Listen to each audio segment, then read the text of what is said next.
My name's Roger Smith, and this is a True Blue Lounge. And today I bring to you a great guest, Peter James, the only living actuarial scientist that I actually know. Peter, good day, sir. Yes, sir. Nice, nice. So, Peter, I've known you from the tender age of 10.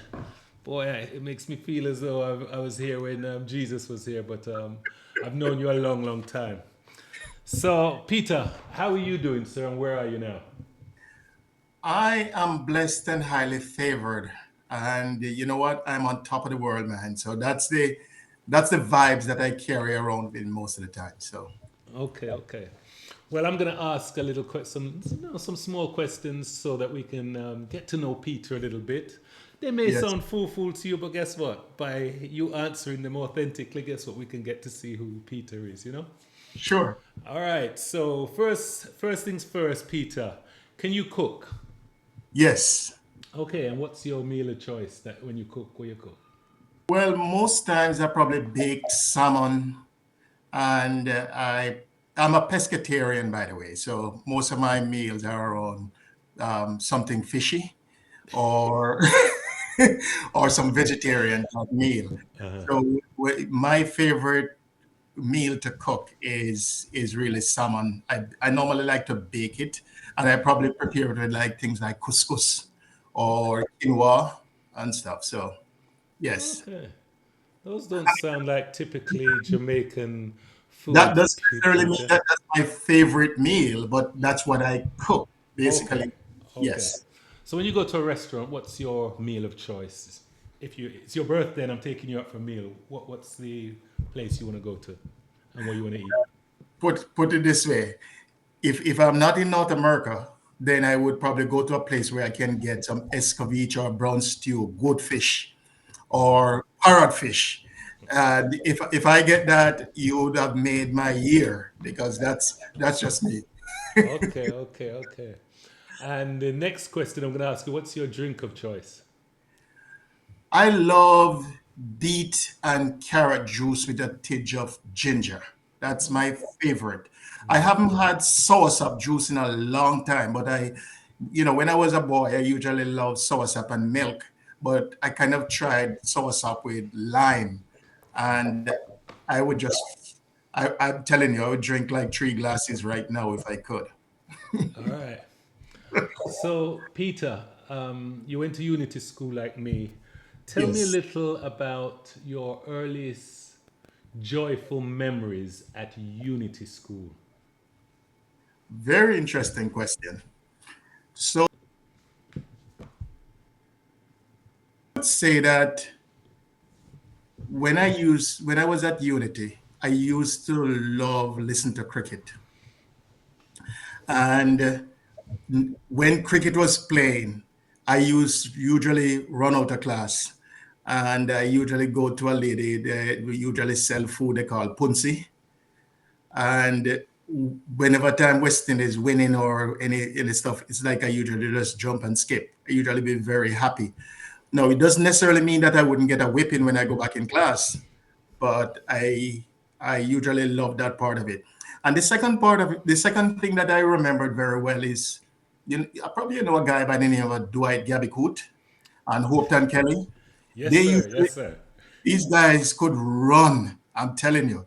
So even though I wasn't blessed with the skills of running, I usually look forward to see exactly who is going to win the race. I was even telling Gabby that I'm surprised that he didn't do better in athletics when he went to Mannings, and he said, well, they weren't a program, but those were kind of the two major ones.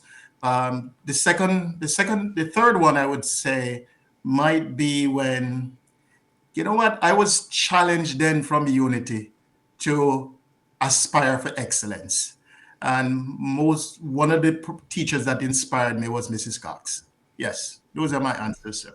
Okay, okay. Um, and going on from Unity as well is Miss Cox and Miss Dobson used to delve out some real good licks. Yes, I remember specifically even you getting a 98% and getting some licks because of the two you didn't get. Tell yes. me now that you're matured, what is your thoughts about that kind of punishment that we used to get just to get all those answers correct? Yeah, I have two views on it.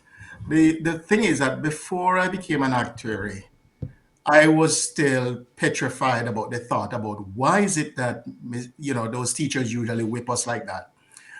And I drove when I bought my first car. I drove to Westmoreland to find Mrs. Cox because I really wanted to know why.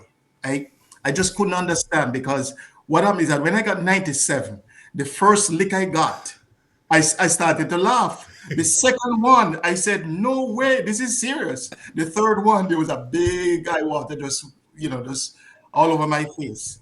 So I drove down there and I kind of learned something new because I met her and she told me that the primary reason for those whipping is the fact that there are so many students who had the potential, who she knew should pass common entrance. But for some reason, those students become a slacker and probably didn't pass the common entrance. And we had a shift system. So Mrs. Dobson was on one shift, she was on another shift. So to the extent that, let's say they had 50 students doing common entrance, and and they expect that they probably have 40, and some of the children who they expect to pass didn't pass. So it was a culture back then that the rod was the major thing to get you into shape. And I think I was very sympathetic to her reasoning. It's not that I like the whipping, but I was sympathetic to her reasoning. But can you imagine being a mediocre student? Think about Yes, it in those classes and going home and getting lick as well. That means that your life is full of just licks. And we're not talking about little licks, because those ladies beat us like we belong to them. Unbelievable. yes. Okay, okay. So my next question to you is what was the when you left the Unity School and you joined Mannings, do you remember that feeling, that first day, that new kid? I'm going to big school now. What was that like for you? Well, for me, I was a chatterbox. I usually love to chat and play around. But my sister and Mrs. Cox had a big influence in terms of my aspiration for getting high grades. My sister, who actually left Mannings when I just moved into Mannings, she really challenged me to get serious and to get high grades too. So probably most people looking at me probably might think that, in one sense I was a joker, but in another sense I really aspire for excellence. So that first day I was more a chatterbox and just like to play around more than anything else. But I also keep my eye on the goal, which was really to get high grades. Okay. Tell me what. So I left school in '80s, so I didn't see your maturation into becoming the master sergeant major. I can't remember three pips on each shoulder. The big cadet and whatever. So tell me what that was like for you. Tell me about leaving. Whether you went sixth form at Mannings and how you got to where you are today in the Carolinas via Canada. Okay. So when I reached third form, I started to take cadet really seriously. And I usually get a lot of slaps beforehand, but then I really recognized the importance of discipline. And I moved on to sixth form. I did school challenge quiz. I was a part of the debating society and so on. So I finished A levels, recognizing that I was very good at math. And I worked at Mannings as a lab tech the year after I left sixth form. And then I moved on to UA, finished a bachelor's degree. It was at that time that I started to learn about actuarial science because when I went to university, I thought I was going to be a teacher because back then there were no such thing as actuary. We didn't know anything about that. Right now, students at UWI, they have a degree in actuarial science. It was like about in my second year that I learned about that they had actuarial exams. So I was like overjoyed. and started to do those exams like in my final year. Once I left UWI, I went on and I taught at Jamaica College. I taught math at Jamaica College. Then I moved on to First Life, where I was a sales agent.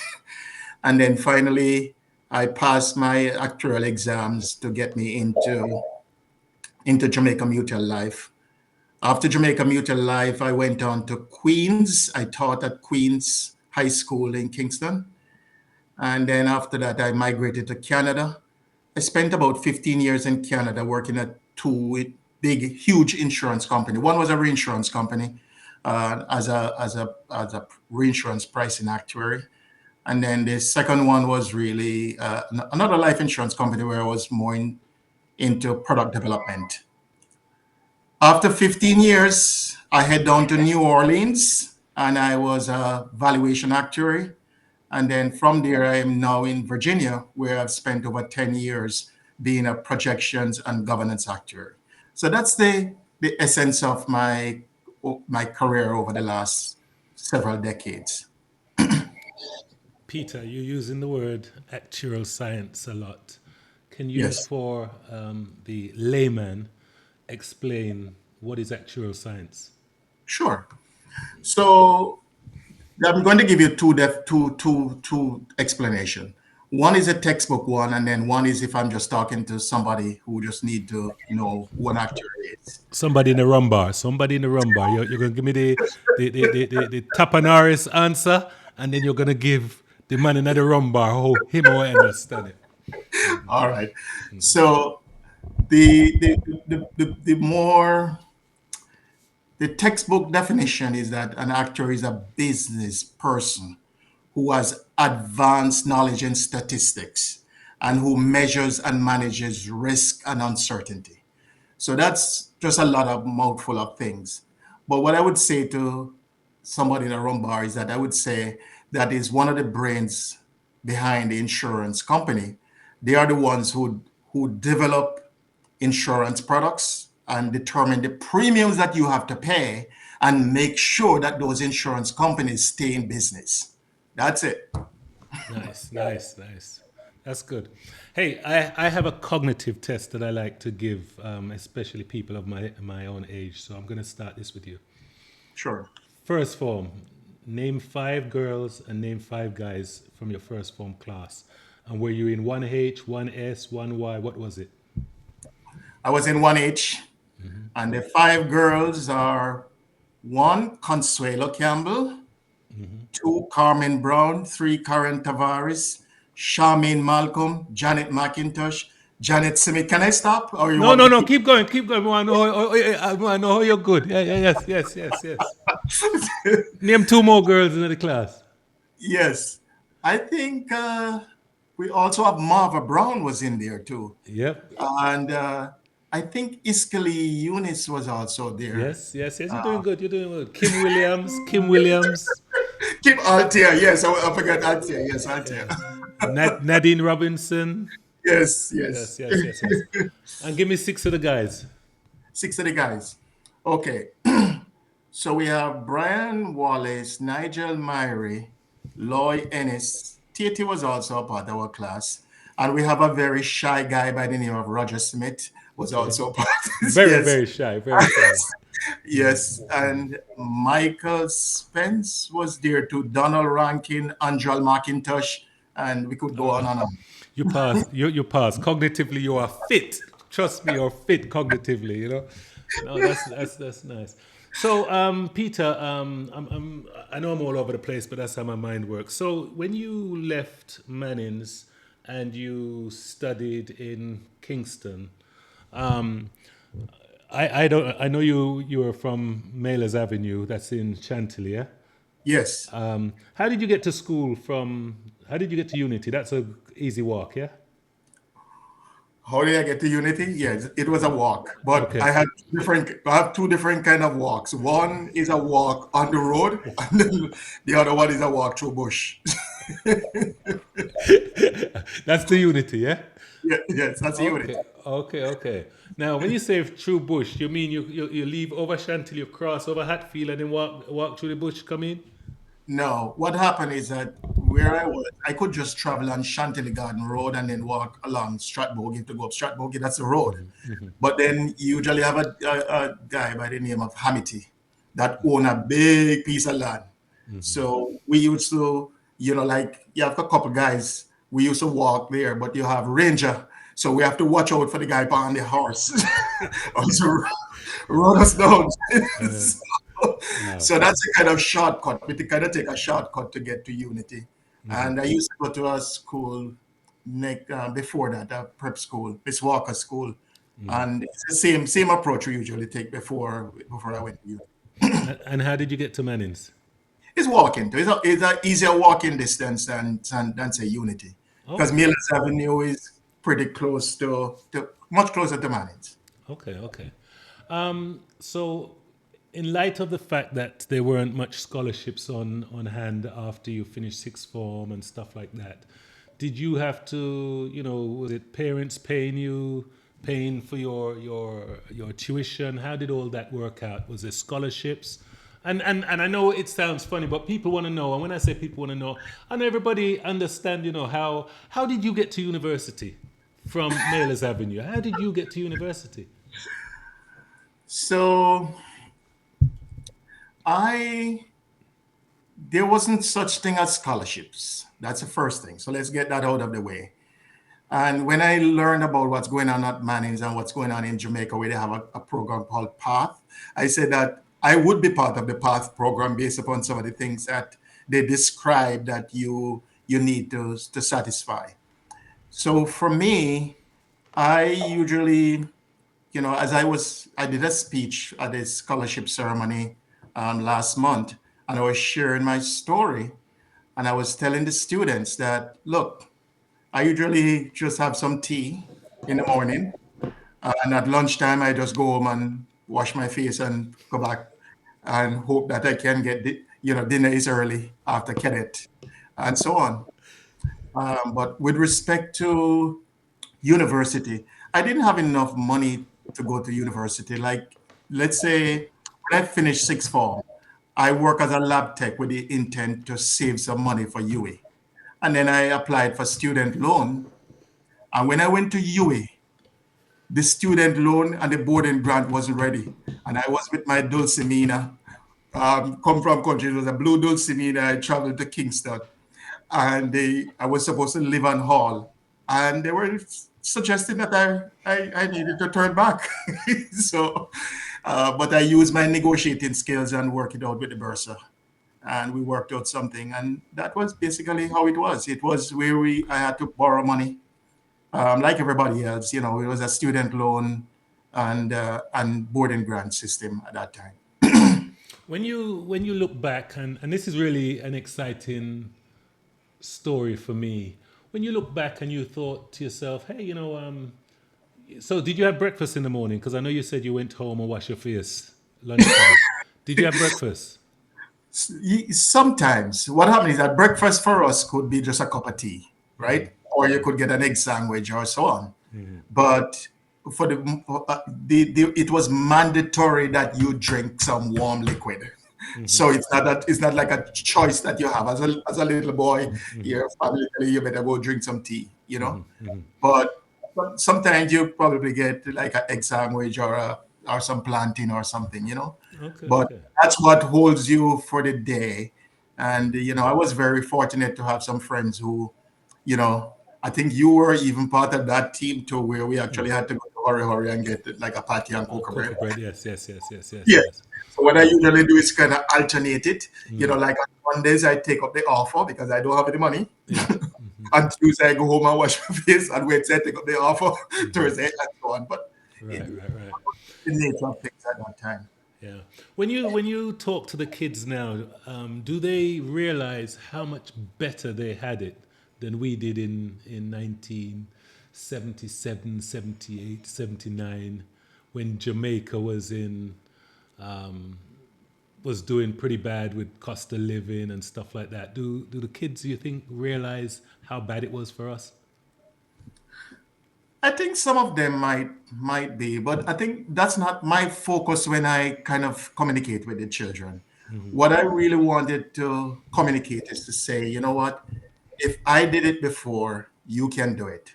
And there are some lessons that I have learned along the way, and I'm going to share those lessons with you so that you don't make the kind of mistakes. Because for me, the way how I look at it, Roger, is this.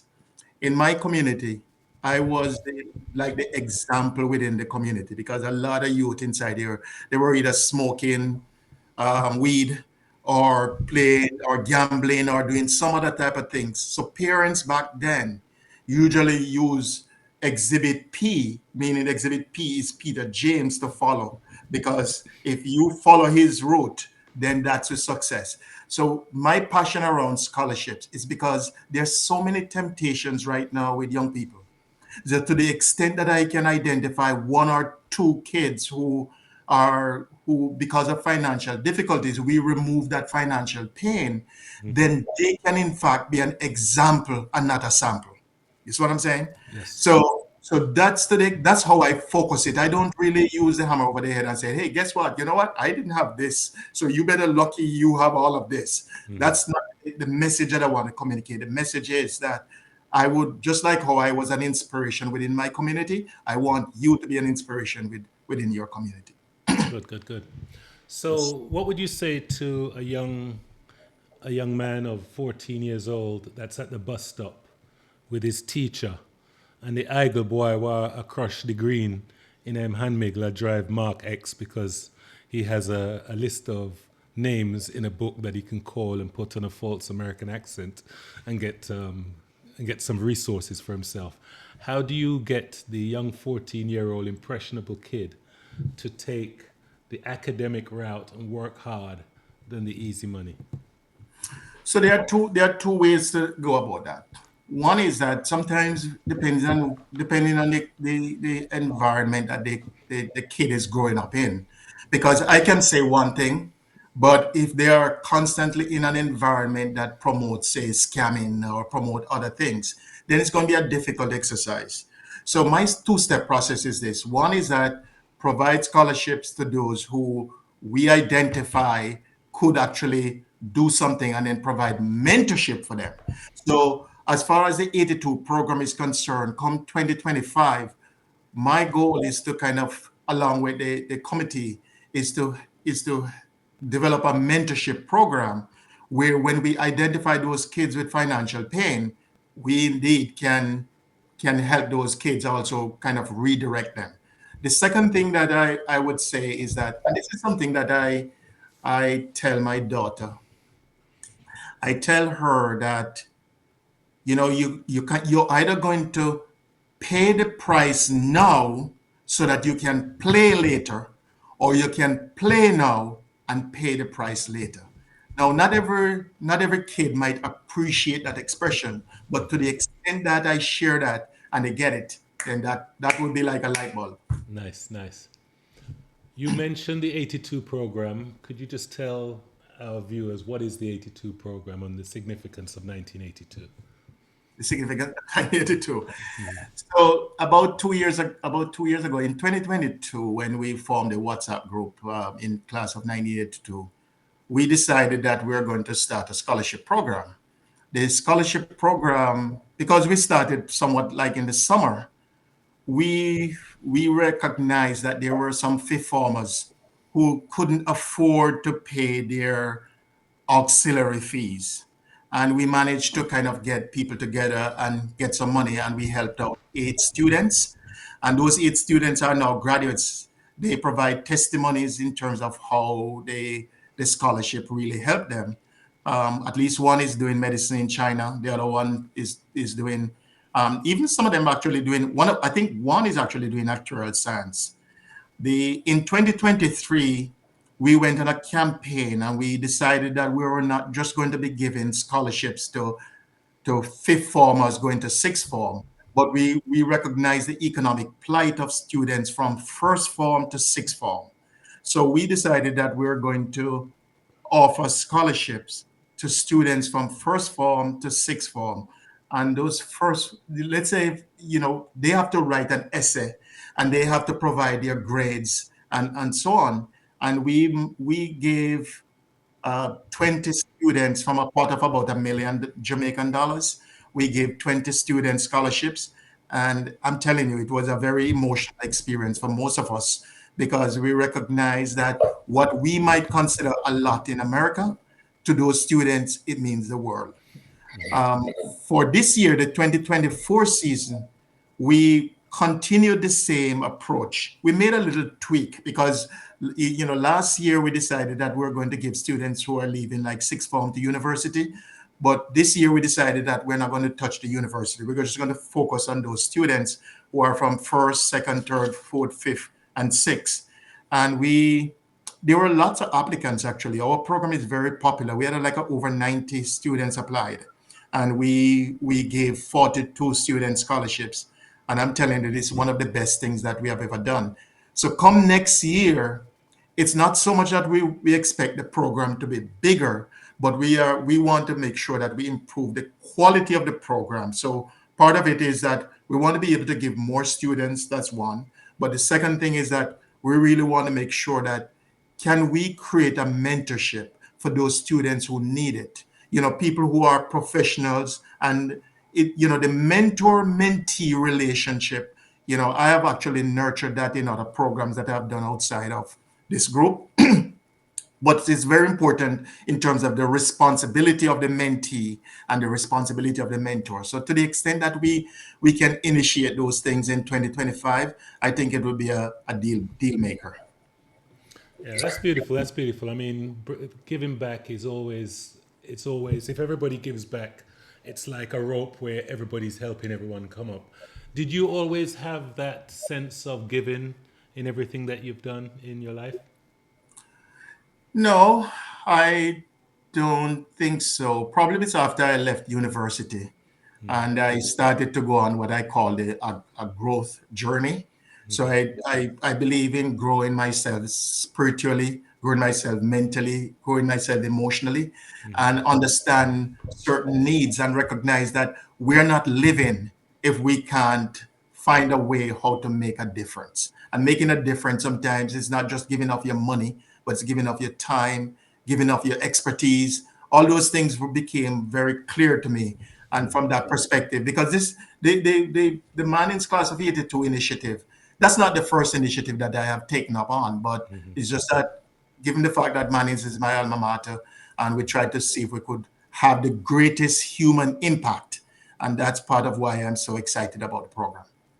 Nice. Tell me this. So, you've got, I see you're leading the group and you have something, you have a level of drive, a level of positivity. And initially, when I saw it in action, in my mind, I couldn't believe it was real. So I thought at one point you were going to run out of gas. But what I realize is you're Mr. Motivator. You're always positive. And what I want to know is from you is, are you religious, and how does religion keep you so upbeat, and how does it help you in your life and your day-to-day running? Very good question, Roger. All right. So, from a religion perspective, I believe in God the Father. I believe in Christ the Son. I believe in the Holy Spirit. And I believe in God. There was three in one. And for religion, for me, I grew up in a Christian household, but I didn't get baptized until 2009. And in 2009, prior to 2009, I was part of a book club. And I had like about three other friends who decided to read this book called The Purpose Driven Life. After I read The Purpose Driven Life, if you have a group of people who you just decide to just read it together, the natural thing to do is to get baptized and give your life to Christ. So what has happened since then, since 2008, 2009, we have had a prayer group every morning, every weekday morning from 7 to 8. So when I start my day, praising God and recognizing that if your spiritual life is really bankrupt, then you're in trouble. For me, when I get up in the morning, and I have my songs of praise, and I read my scriptures, and I pray for so many different things, that in itself give me a fire in my belly. And then the second thing I would say, Roger, is that it's one thing to pray and worship, but I also start off with something called gratitude. I never forget where I'm coming from. So I always ask myself, what am I grateful for today? How many, like I write down 5 things every day as to or people who I'm grateful to, and who do I love and who loves me, right? What am I excited about and what could I be excited about? And to that extent, those are some of the things that kind of get my morning on the go. So the things that keep me fired up is the fact that I have something right now that's right above me right there, that I'm fearless in the pursuits of what sets my soul on fire. And what sets my soul on fire is to make a difference. So anywhere I go, even just talking to you, Roger, to the extent that I can make a difference in your life, to me, that's a breakthrough. If make a difference in somebody else's life or make a difference anywhere, that's just my mantra. So every day I just get up fired up thinking that, you know what, the devil is a liar, and I can do, as long as I keep focus and just and recognize that everybody comes to the table with their perspective. I just respect each person for their point of view and just paint a vision, and hopefully people will follow. That's a nice approach. So tell me this much: Yes. what do you think happens to us when we expire? Well, the physical body, however you decide to do it, the physical body, if you decide to bury the body, it rots. If you decide to burn it, it turns ashes. But your soul goes back to God, and then you're gonna have to decide. So God will decide exactly how your soul or your spirit, whether or not it rests in the eternity in terms of the good place of heaven, or whether or not you, based on what you have choose, you go to hell. Cremation or burial? Cremation or burial. You know something? I am toying with the idea of aquamation. So I Tell us aqua about it. aquamation is water cremation, really. So what happens is that if you want to probably even know more about it, Bishop Desmond Tutu in Africa, he did aquamation, and I'm still learning more about it because not every state considers it legal. Like in where I live, like in Virginia and Virginia, Washington, D.C. area, I think there's some kind of legislation that is passed, but they haven't quite approved it. So there are probably just about 20 states that really consider it legal. So it's something that I am toying with. But if the choices were between burial or cremation, I probably would go cremation. But my preference right now is aquamation because of it has some upsides, and I like the upsides to it. When Peter is down, how does Peter get himself grounded and get the energy to go again? Very good. Or does Peter not get down? No, I get down sometimes. What happened is that I do have I pray. There are 3 things that I do. One is that I pray, and two is that I go back to what I said to you. I really just ask myself, what am I grateful for? So let's say I had a disappointment. I recognize that there's so many things.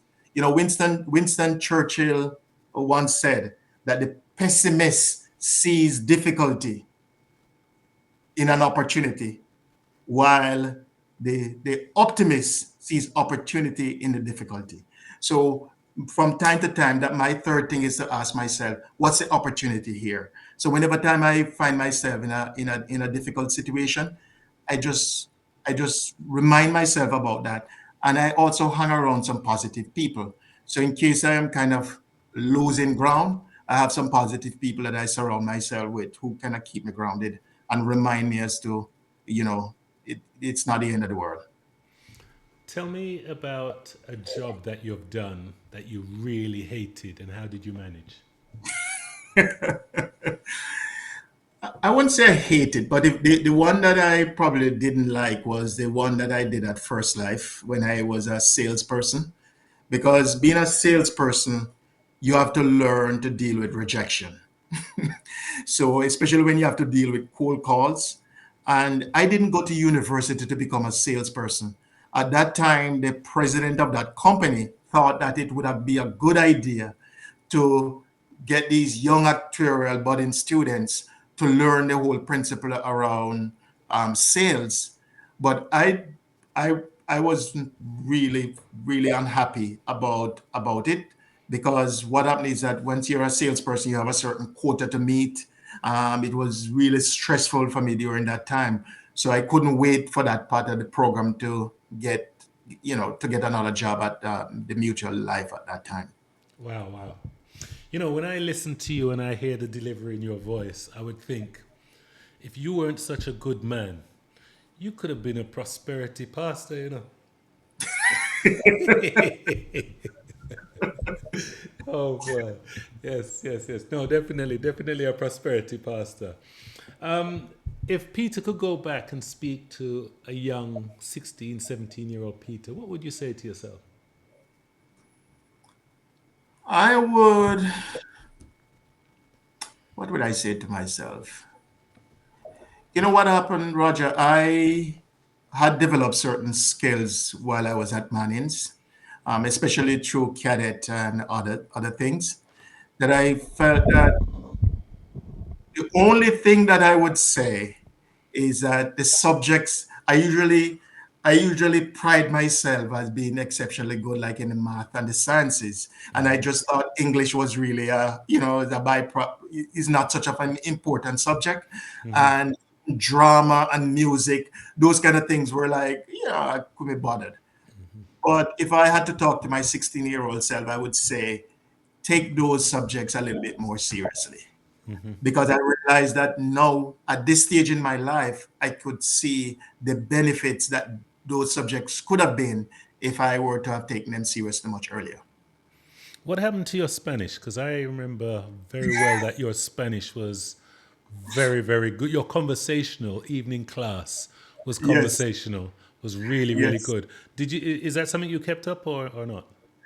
Yeah, I still do some Spanish, but the trouble with Spanish is that when I went to sixth form, I couldn't get math, physics, Spanish. Those combinations just couldn't work at A levels. And Right. I had to make a decision as to what do I do with Spanish? Do I continue with it or do I stick to the more analytical subjects that I was good at? So I just have Spanish now just for fun.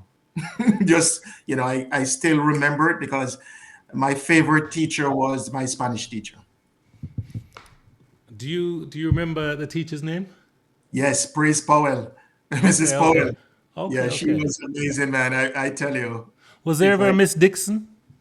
yeah, there was a Dixon, but she was good. But Praise Powell she was young, energetic, loved Spanish. She taught me a lot, man. There's so many things that I had learned from her. Right, right. So this is a new question I'm starting to ask, yeah, Sure. and I need you to tell me if it's a good question or not. You live in the diaspora now, and we're about the same age. We're touching near the 60. Okay. Would you retire in Jamaica, or do you have plans to retire in Jamaica? Yes, no, and why? So the answer is no. And why? Why is it's for the same reason why I left Jamaica.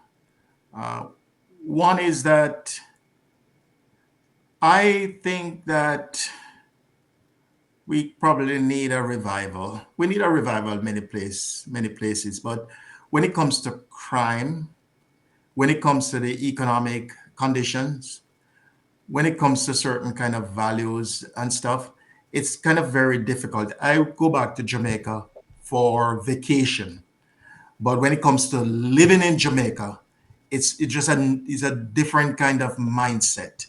And right now my door is right there, and I'm pretty sure if I go back to Jamaica, I would have to grill up my place. You know, it's just that's just kind of a mind shift that I just would rather not have. You know, but if, for example, let me give you an example.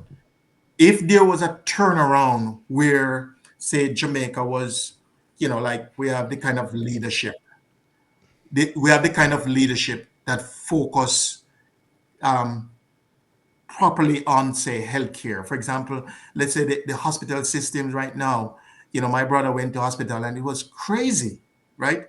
If the government was, say, focusing on, say, proper roads, focusing on, say, the healthcare system, education, investing more in terms of those things, and to the extent that crime would have reduced to a minimum, and there was, like, say, 10-year, 15-year plan where politicians don't see it in the context of every 4 years that they got going to change. So it's really a matter of one, you're swapping black dog for monkey, so to speak.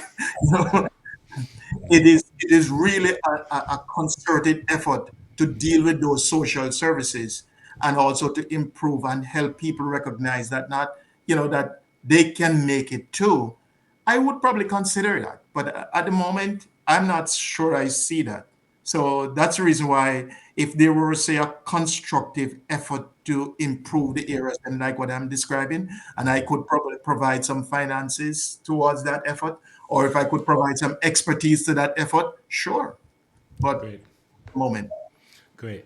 Another question I have for you is, and it's not to look at your political leaning, but it's to just ask you a pragmatic question. I find that when I listen to people in Jamaica, especially when I watch a lot of TV, I notice Michael Manley's mannerisms and delivery and presentation skills are still strong in Jamaica.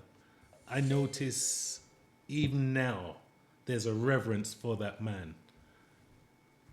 The philosophy that he had, as great as it was, the timing was really bad. How do you wrestle and put your mind in a how do you see the situation for yourself, knowing that this man, as great as he was, whatever he implemented, the timing wasn't right, but yet he's still loved and revered by Jamaicans. so I remember back in 1972, I think that was probably when Manley came into power. It was kind of very important for a large group of people within the country that we have a leader who really empathize, who can communicate a vision, and who we genuinely believe that actually care about the people. The opposite was not necessarily true. And I think that, irrespective of what, Manley have left a legacy that, for those who know about him during that particular time, I think it's a proud legacy. Now, was he perfect? No, nobody's perfect. But I'm sure many of the things that Manley do during those times, I kind of forget all of them right now, most of them really. But I definitely know that he personify himself to be for the small man, or for the middle class, so to speak. And to that extent, I think his legacy will continue to live on. Nice, nice. Peter, it's always a pleasure when I talk to you. I still have to ask you. I'm going to repeat a question. How do you keep yourself so bubbly? How your strength and ability to be upbeat is second to none. How do you keep staying so high? Every time I interact with you, it's positive. It's Peter on his A game all the time. How is that? So one of the things that I didn't tell you in my journey from as a career is the fact that I did life coaching. And one of the things that I learned in during life coaching is the importance of staying in balance. Many times when people are frustrated, depressed, or experiencing other negative emotions, my likely diagnosis is that they're out of balance.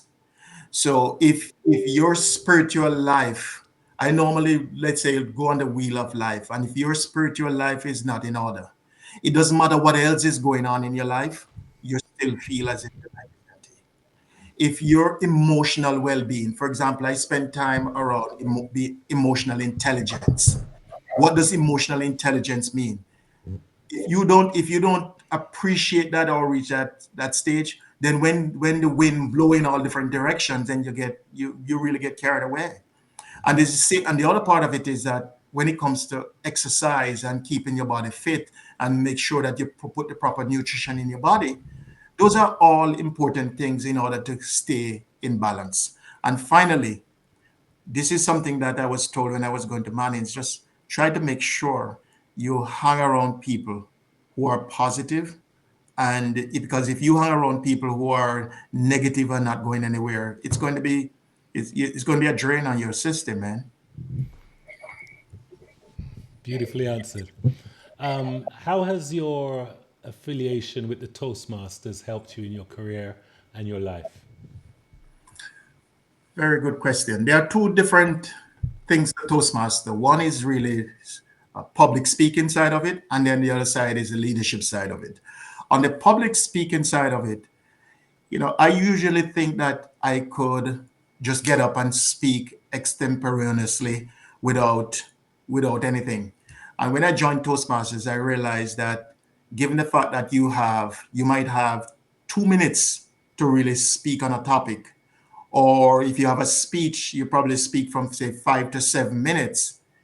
A lot of times people have so many things to talk about that you go over that time. So in the beginning, when I usually speak at Toastmasters, I usually feel very frustrated because the time was up and I didn't finish expressing myself properly. However, over time, I realized that when you have a certain amount of time, you need to be very focused. You need to have an opening, a body, and a conclusion, and it can come in different form. So from that perspective, it doesn't matter whether or not it's like in the evening an interview or if I'm actually going to do a real speech. I'm focusing on how much time do I have, and how am I going to present it in a coherent way and make it interesting. That's another part of it. Make it quite interesting. Nice. Who would you like to meet, living or dead? Who would I like to meet, living or dead? Give me a couple of names. It doesn't have to be. Okay. So my my parents died 1 year after the other when I was in high school. And the truth is that what my mother said to me back then, when she was, strong, I took it with me straight through my life. And I would really love to hang around her. Right? If she was alive, I would just want to just hug her, right? And just tell her some things that she usually tells me. If I could get that experience, like because she died like donkey years ago, decades ago. But if she was here today, that would probably get me just skipping and jumping.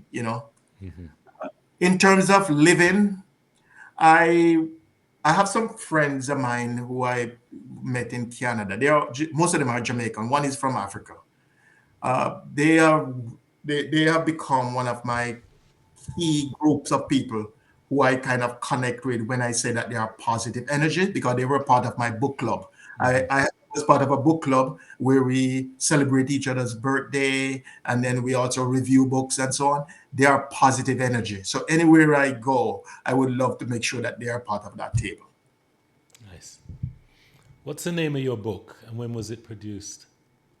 The book that I wrote, Yes, sir. the book is called Diary of the Seven Virgins. This is what it looks like. Okay. Nice. Yeah, And Diary it of the Seven and it's Virgins. on And and it's on Amazon? no, actually, we stopped selling it probably about just before COVID. Just before COVID, one of our co-authors died, and we all move in different directions, because to really keep it, it was really self-published. It's not like we had a publisher and so on. So it's not yet. We sold it in the UK, US, Canada, and Jamaica. And then, it's just after it's finished, we just stop selling it after that. Okay, okay. Cool, cool, cool. Hey, thank you very much, Peter, for blessing my forum. If there's anything that we've left out, or if there's anything about Peter that you could tell us now, I'm all ears. I'm all You're all, ears. Is there you're all anything we've missed out? Well, the last thing I would probably say to you, Roger, is that I read a lot, and I would like to share with you some books that kind of had influenced me to be the person who I am today. The first one, the first two, I have like about 6 books that I'm going to tell you about. The first one is called The Purpose Driven Life by Rick Warren. The second one is The Reason for God by Tim Keller. The third one, and this one has more to do with relationships now, is called His Needs, Her Needs. And another one on relationship is called An Outrageous Commitment, 48 Vows of an Indestructible Marriage, right? And 2 more, just for it, and that is The 4 Agreements. That's the 4 agreements are the agreements that I also hold each day. So each day I get up, I follow those 4 agreements, and that's by Don Miguel Ruiz. And finally, there's a book called The Saint, the Surfer, and the CEO. When I was really going through some challenging times, that book kind of helped me keep me back in check. So I just thought that for those persons who are being challenged when it comes to their own spirituality, those 2 books are very good books. When they challenge in terms of their relationships, those 2 books that I mentioned are very good books. And then the last 2 is really around your own emotional well-being. Beautiful. Now, for mere mortals who cannot get to the level, are you okay with them drinking a Guinness and crushing a little herb, and just to keep their mind balanced so they can get by? Are you okay with that, or would you like them to read the book as well? No, what happens is that it all depends upon your state, where you are in your own sense of evolving and stuff. I'm just recommending books that help me. And some of the more difficult questions that are out there, in my opinion, if you are serious about taking yourself from where you are to where you could be, then I would recommend that you consider those books. When you watch TV, what do you watch?